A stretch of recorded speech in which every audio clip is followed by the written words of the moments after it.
पहलगाम आतंकी हमले के बाद भारत और पाकिस्तान के बीच तनाव चरम पर पहुंच गया है। भारत पर पाकिस्तान पर कार्रवाई करने के लिए लगातार दबाव बढ़ रहा है। हमले के बाद अब भारत ने पाकिस्तान के खिलाफ 5 बड़े कदम उठाए हैं। आतंकी हमले के बाद भारत अब आर पार की लड़ाई के मूड में है। भारत ने कूटनीतिक जो प्रहार किया है उसके बाद पाकिस्तान में बवाल मच गया है। भारत ने पाकिस्तान के साथ 1960 की सिंधु जल संधि समझौता को खत्म कर दिया है। इसमें सिंधु जल समझौता को निलंबित करने के अलावा अटारी वाघा बॉर्डर को बंद करना, पाकिस्तानी दूतावास से सैन्य अधिकारियों को वापस भेजना भी शामिल है। इसके बाद पाकिस्तान ने भी साल 1972 के शिमला समझौते से पीछे हटने का फैसला लिया है। आइए जानते हैं आखिर क्या है 1972 का शिमला समझौता। शिमला समझौता 2 जुलाई 1972 को भारत और पाकिस्तान के बीच हुआ था। 1971 में भारत पाकिस्तान के बीच युद्ध हुआ जिसमें पाकिस्तान हार गया और बांग्लादेश आज़ाद हो गया। उस युद्ध में भारत ने पाकिस्तान के 90,000 सैनिकों को बंदी बनाया था।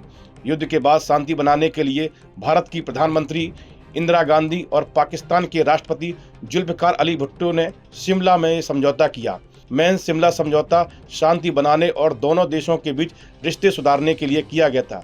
भारत और पाकिस्तान ने तय किया कि उनके बीच कोई भी झगड़ा जैसे कश्मीर का मसला आपस में बातचीत से सुलझाया जाएगा। इसमें कोई तीसरा देश जैसे अमेरिका या संयुक्त राष्ट्र दखल नहीं देगा। कश्मीर में भारत और पाकिस्तान के बीच की नियंत्रण रेखा को कोई भी देश एक तरफा नहीं बदलेगा। दोनों देश एक दूसरे का सम्मान करेंगे। साथ ही यह तय हुआ कि दोनों देशों एक दूसरे के खिलाफ हिंसा, युद्ध या गलत प्रचार नहीं करेंगे। दोनों शांति से रहेंगे और अपने रिश्ते बेहतर बनाएंगे। बाद में भारत ने युद्धबंदी में बनाए गए पाकिस्तान के 90,000 सैनिकों को रिहा कर दिया और कब्जा की गई जमीन को भी मुक्त कर दिया। भारत की दलील रही है कश्मीर का मसला भारत और पाकिस्तान के बीच का है। पहलगाम आतंकी हमले में 26 लोगों की मौत से भारत में गुस्सा और शोक की लहर है।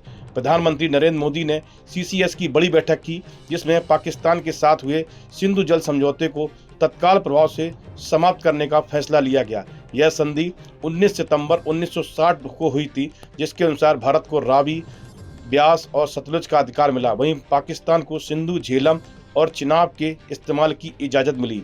पाकिस्तान इन दोनों नदियों के जल पर ही निर्भर है। भारत के इस फैसले से पाकिस्तान पर जल संकट गहरा सकता है। उसके कई हाइड्रो प्रोजेक्ट बंद हो सकते हैं। बिजली संकट भी गहरा सकता है। पहले से कंगाल हो चुके पाकिस्तान की आर्थिक स्थिति और भी खराब हो सकती है। जम्मू कश्मीर के फेमस टूरिस्ट प्लेस पहलगाम में मंगलवार को दिल दहलाने वाला आतंकी हमला हुआ जिसमें 26 पर्यटकों की मौत हो गई और कई लोग घायल हो गए। यह हमला अनंतनाग जिले के बाईसरान घास के मैदान हुआ जो अपनी प्राकृतिक सुंदरता के लिए पूरी दुनिया में मशहूर है और मिनी स्विट्जरलैंड के नाम से जाना जाता है। आतंकियों ने बाईसरान में पर्यटकों पर अंधाधुंध गोलीबारी की और खास तौर पर पुरुषों को निशाना बनाया। पहलगाम में पर्यटकों पर हमला सिर्फ कश्मीरियत और इंसानियत पर चोट ही नहीं बल्कि कश्मीरी अवाम के पेट पर भी लात है। पहलगाम में हमले के वक्त आतंकियों ने नकली वर्दी पहनी हुई थी, इसलिए शुरुआत में किसी भी पर्यटक को उन पर शक नहीं हुआ है।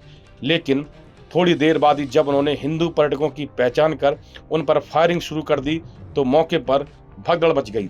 इस वीडियो में फिलहाल इतना ही। आप बने रहिए न्यूज नेशन के डिजिटल प्लेटफॉर्म के साथ। न्यूज नेशन अब व्हाट्सएप पर खबरों के ताजा अपडेट के लिए न्यूज नेशन के इस QR कोड को स्कैन करें।